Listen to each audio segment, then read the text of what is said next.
Hi guys, আজকে আমরা একটা ভালো বিখ্যাত একটা ভিলেজের সাথে দেখা করতে চলেছি জামালপুরে। তো খুঁজছিলাম অনেকদিন ধরে পাইনি, তো এইখানটাতে বসে আছে। এই যে ব্যাক ক্যামেরা তো করা যাবে না, এইখানটাতে একটা ভিডিও ক্লিপ, আমার একটা ভিডিও করছি।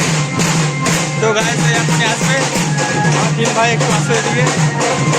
এই যে কিনো আমাদের ভিলেজ।